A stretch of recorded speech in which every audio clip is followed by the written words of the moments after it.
Hello everyone, we are from Group 8. Now we will present about civil law.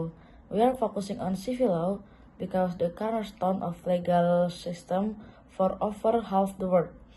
We will explore its codified structure and core principle that govern private relationship from contracts to property.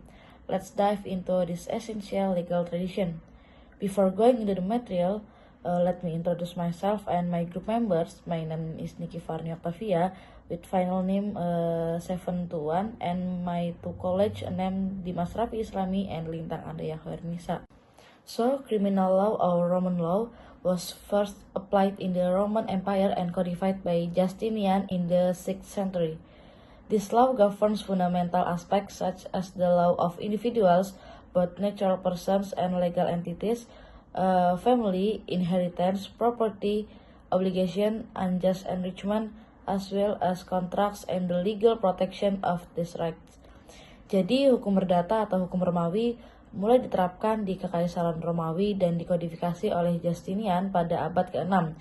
Hukum ini mengatur aspek-aspek fundamental seperti hukum individu, baik manusia maupun badan hukum, keluarga, warisan, properti, kewajiban, pengayaan yang tidak adil, serta kontrak dan perlindungan hukum atas hak-hak tersebut.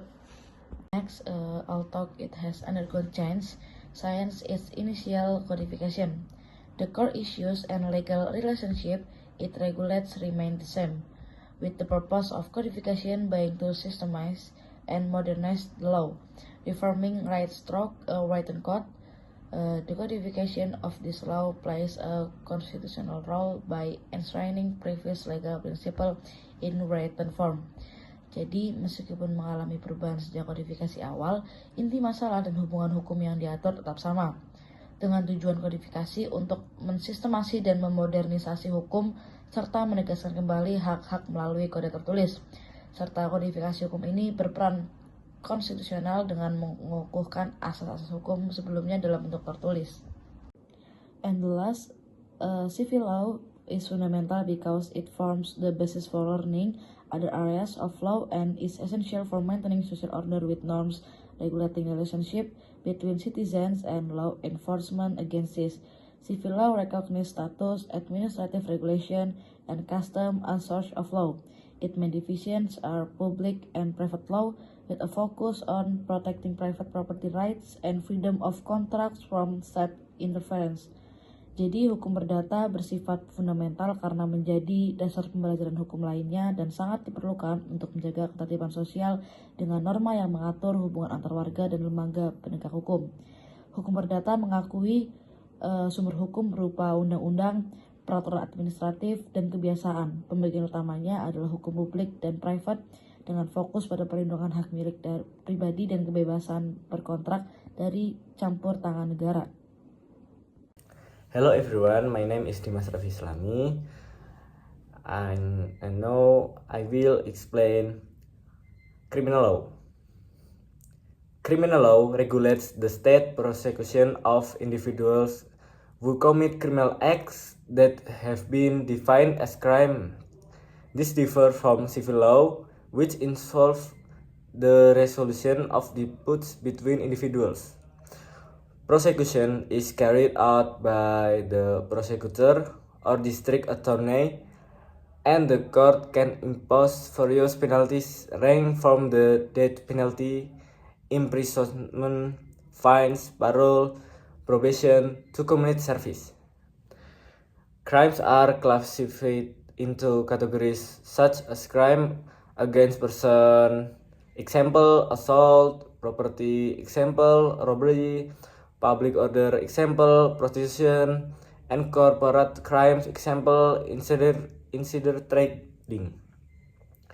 To convict a defendant, two main elements must be proven: the criminal act, actus reus, and the criminal intent, mens rea. The burden of proof rests with the prosecutor, who must convince the court beyond a reasonable doubt.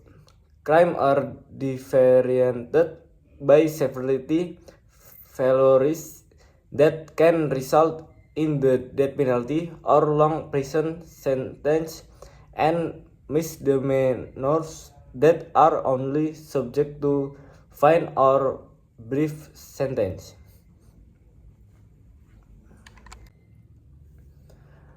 Hukum pidana mengatur penuntutan oleh negara terhadap individu yang akan melakukan tindakan kriminal yang telah didefinisikan sebagai kejahatan. Hal ini berbeda dari hukum perdata yang merupakan penyelesaian sengketa antar individu. Penuntutan dilakukan oleh jaksa dan pengadilan dapat menjatuhkan berbagai hukuman mulai dari hukuman mati, penjara, denda, pembebasan bersyarat, masa percobaan, hingga layanan masyarakat. Kejahatan diklasifikasikan dalam kategori seperti kejahatan terhadap orang, misalnya penyerangan, properti, dan contohnya perampokan, ketertiban umum, contohnya prostitusi, dan kejahatan korporat lainnya, misalnya insider trading. Untuk mendakwakan terdakwa bersalah, harus dibuktikan adanya dua unsur utama, yaitu kriminal atau actus reus dan niat kriminal, mens rea. Beban pembuktian berada pada jaksa yang harus menyajikan pengadilan tanpa keraguan. Kejahatan dibedakan dalam tingkat keparahan. Kejahatan berat yang dapat disebabkan hukuman mati atau penjara lama, dan pelanggaran ringan yang hanya dikenai denda atau hukuman singkat. Hello everyone, my name is Lintang Andaya Henisa. I'm from Rumble 12, Team A, and the final name is 724. I'm here. I want to describe what is family law. Family law governs issues related to marriage, divorce, adoption, child custody, and support. A marriage is considered valid if both parties meet the legal age requirement, generally 16 until 18 years old, are mentally competent, are not already married, and give free consent. Legal system in various countries may recognize civil, religious, or both types of marriage, and in Indonesia, marriage must be officially registered. Marriage has important legal implications regarding citizenship rights, joint property ownership, and child custody right. Divorce, which is quite complex, is regulated by provisions for the equitable division of marital property, considering the parties' contribution and the duration of the marriage, as well as child custody agreements, which typically require official agreement or court intervention if no agreement is reached. And what's the means? Hukum keluarga mengatur isu-isu terkait perkawinan, perceraian, adopsi, hak asuh anak, dan tunjangan.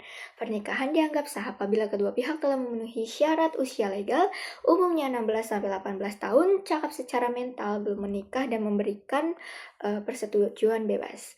Sistem hukum di berbagai negara bisa mengakui pernikahan sipil, agama, atau keduanya, dan di Indonesia pernikahan harus dicatat secara resmi. Pernikahan memiliki dampak hukum penting terhadap hak kewarganegaraan, kepemilikan harta bersama, serta hak asuh anak. Perceraian yang cukup kompleks diatur dengan ketentuan pembagian harta bersama yang adil, memperhatikan kontribusi pihak-pihak dan lamanya pernikahan, serta pengaturan pengasuhan anak yang biasanya memerlukan persetujuan resmi atau intervensi pengadilan jika tidak ada kesepakatan. And next, there will be a question from Miss Windy. 1. When was civil law first administered and codified? 2. What problem does it include? 3. Is there any difference between the first 3 books of Justinian Institute or nowadays major civil codes? And 4. What is a typically traditional approach? 5. Why is an aggregate of norms necessary for the state? 6. Whom is the legal norm addressed to? 7. What is equity? 8. What sorts of law does the civil law tradition recognize? 9. What is the main division of law? And the last one is, Why was the law codified? Thank you. And here our answer. Thank you for listening, and that's it our video presentation. Wassalamualaikum warahmatullahi wabarakatuh. Here I will answer some of the question. Number 1, civil law was first applied and codified in the Roman Empire under Justinian's reign in the 6th century. Number 2, civil law covers matters relating to persons, families, inheritance, property, obligation, unjust enrichment, and contract. Number 3, the difference between the 3 books of Justinian's institutes are the first book, entitled Personae or About Person, focus on the legal status of individuals, classifying them as free persons or slaves, where slaves are considered property and are under the authority of their owners. It also regulates family relationship and guardianship. The second and third books, entitled Res or About Objects, discuss property law, including ownership rights, classification of objects, objects that can be privately owned and those that cannot be privately owned, and how those ownership rights are acquired, such as through inheritance. The third book also examines obligation or contract, which are legal obligations arising from contracts and torts, requiring one party to do something for another party. Thus, the 3 books systematically separate the discussion of legal subjects, person of individual status, legal objects or property, or ownership rights, and legal bonds or obligation arising from contracts. Next, number 4, the traditional approach is to study the basic law first in order to build an understanding of other laws based on those laws, with the aim of regulating relationship between individuals to maintain social order. Number 5, aggregate norms are necessary for the state to regulate relation between citizens and ensure compliance with applicable laws. Number 6, legal norms are generally intended to model factual situation, not specific individual. Number 7, justice is a quality, action, or treatment based on the principle of equality, impartiality, and truthfulness, which fulfills the rights of every person equally without discrimination. Number 8, civil law tradition recognize status, administrative regulation, and custom as source of law.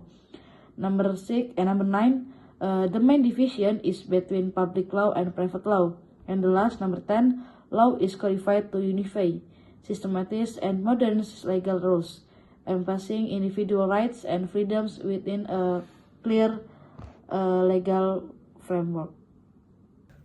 Okay, next, how many of the offense in the books do you know? Look at the list crimes and then look at the categories below. Decide which category each one comes under and write the crime in the appropriate space in the table.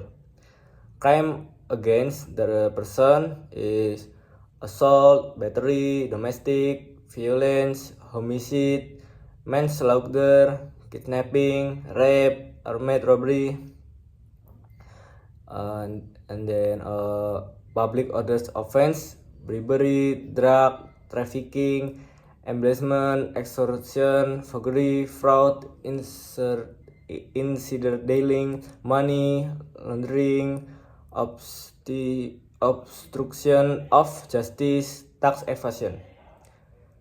In crime against property, this arson, burglary, larceny, shoplifting, pickpocketing, theft, armed robbery. And the road traffic offense is drug driving, joyriding, in sexual offense, rape.